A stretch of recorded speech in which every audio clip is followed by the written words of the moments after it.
భారత్ పాకిస్తాన్ మధ్య అనధికారికంగా యుద్ధం మొదలైపోయింది. ఏదైతే గత 3 రోజులుగా ఏదైతే పహల్గామ్ దాడి తర్వాత దానికి ప్రతీకారంగా భారత చేపట్టిన ఆపరేషన్ సింధూర్ ఏదైతే పాకిస్తాన్ ఉగ్రవాద సంస్థలను ఏరివేయడమే లక్ష్యంగా భూస్థాపితం చేయడమే లక్ష్యంగా దాడులకు దిగింది భారత్. సో అప్పటి నుంచి కూడా రగిలిపోతున్న పాకిస్తాన్ ఇప్పుడు ఒక్కసారిగా తిరిగి దాడులకు పాల్పడుతుంది. సరిహద్దు ప్రాంతంలో ఏదైతే ఎల్ఓసి వెంబడి కాల్పులకు తెగబడింది. అలాగే రాజస్థాన్ పలు ప్రాంతాల్లో కొద్దిసేపటి క్రితం పలు ప్రాంతాల్లో కీలకమైన ఏదైతే సరిహద్దు ప్రాంతాలు అక్కడ దాడులకు డ్రోన్లతో ఫైటర్ జెట్స్తో డ్రోన్లతో దాడులకు ట్రై చేస్తుంది. అక్కడ నుంచి కూడా మన వాళ్ళు సమర్థవంతంగా దీన్ని తిప్పికొట్టారని చెప్పుకోవాలి. ఎందుకంటే ఉగ్రవాద స్థావరాలను కూల్చివేయడంతోనే ఈ పాకిస్తాన్ ఇప్పుడు రగిలిపోతుంది. వాళ్ళకి ఉగ్రవాదులకు ఏదైతే చనిపోయారో ఆ ఉగ్రవాదులకు అధికారిక లాంఛనాలతోనే అంత్యక్రియలు చేయడంతోనే వాళ్ళ కుయుక్తం అంతా వాళ్ళ కుట్రంతా బయటపడిందని చాలా ప్రపంచ దేశాలు ఇప్పటికే ఒక నిర్ధారణకు వచ్చేసాయి. అప్పటి నుంచి కూడా భారత్ మీద ప్రతీకారం తీర్చుకోవాలనే ఉద్దేశంతోనే పాకిస్తాన్ ఏదైతే ప్రభుత్వం పనిచేస్తూ ఉంది. సో ఇవాళ కొద్దిసేపటి క్రితం ఏదైతే దేశంలోని పలు ప్రాంతాల్లో దాడులకు ఆల్రెడీ కుట్ర పన్నింది. ఏదైతే రాజస్థాన్ అలాగే పంజాబ్ జమ్మూ కాశ్మీర్ ముఖ్యంగా జమ్మూ కాశ్మీర్ ఎయిర్పోర్ట్ దగ్గర దాడులకు ట్రై చేస్తే ఆల్రెడీ మన ఇండియన్ ఆర్మీ సమర్థవంతంగా వాటిని పేల్చివేసింది. ముఖ్యంగా జెట్ 3 యుద్ధ విమానాలను పాకిస్తాన్కి చెందిన 3 యుద్ధ విమానాలను ఏదైతే సరిహద్దు ఉల్లంఘించి మరి భారత గగనతలంలోకి ప్రవేశించిన 3 యుద్ధ విమానాలను కూడా S-400 దాంతో సమర్థవంతంగా ఇండియన్ ఆర్మీ పేల్చివేసింది. సో తర్వాత కొన్ని ప్రాంతాల్లో ఈరోజు రాత్రికి సంబంధించి ఎప్పటి నుంచి రానున్న 2-3 గంటల్లో కొన్ని ప్రాంతాల్లో ఖచ్చితంగా దాడులు చేసే అవకాశం ఉంది, పాకిస్తాన్ పాల్పడే అవకాశం ఉందని చెప్పేసి ఆల్రెడీ భారత ఆర్మీకి ఇంటెలిజెన్స్ వర్గాలు సమాచారం ఇచ్చాయి. జమ్మూతో పాటు పఠాన్కోట్, ఉదయ్పూర్లో అలాగే ఎల్ఓసి వెంబడి సాంబా జిల్లాల్లో పాక్ రేంజర్లు కాల్పులు జరుపుతున్నారు, దాడులకు తెగబడుతున్నారు. దీంతో ఏదైతే పాకిస్తాన్ దాడులకు పాల్పడే అవకాశం ఉన్న ప్రాంతాల్లో బ్లాక్అవుట్ ప్రకటించింది ఇండియన్ ఆర్మీ.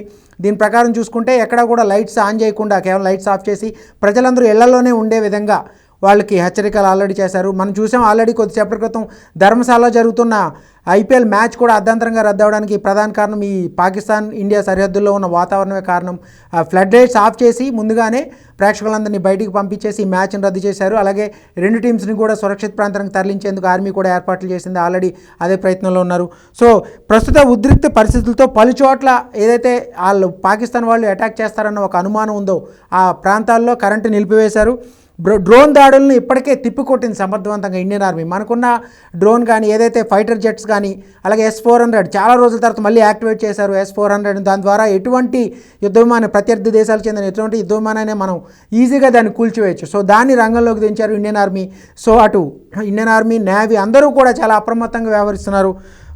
జమ్మూ కాశ్మీర్, పంజాబ్, రాజస్థాన్లోని పలు ప్రాంతాల్లో పూర్తిగా బ్లాక్అవుట్ చేశారు. ప్రజలు ఎవరు బయటికి రాకుండా పూర్తిగా ఇళ్లలోకే పరిమితం వాళ్ళని ఆల్రెడీ ఆదేశాలు ఇచ్చారు. అక్కడ విద్యా సంస్థలు కానీ గత 3 రోజుల నుంచి ఈ పరిస్థితుల దృష్ట్యా ముందుగానే ప్రభుత్వ కార్యాలయాలు, విద్యా సంస్థలు అనేక మూతపడ్డాయని చెప్పుకోవాలి.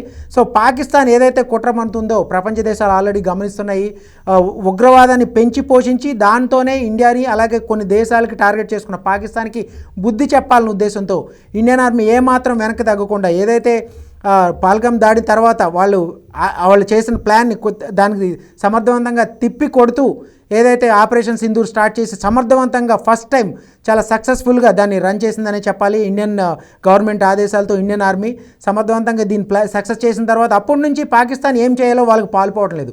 సో దానికి తగ్గట్టుగానే వాళ్ళు రివెంజ్ తీర్చుకుంటామని పాకిస్తాన్ ప్రధాని ప్రకటించినప్పటి నుంచి కూడా ఇండియన్ ఆర్మీ మరింత అప్రమత్తమైంది. దానికి తగ్గట్టుగానే పాకిస్తాన్కి సరిగ్గా సమాధానం ఇచ్చింది. మొత్తం మీద తాజా పరిణామాల నేపథ్యంలో ఇరు దేశాల మధ్య యుద్ధ వాతావరణం అనేది పూర్తిగా ఒక తారాస్థాయికి చేరిందని అనుకోవాలి.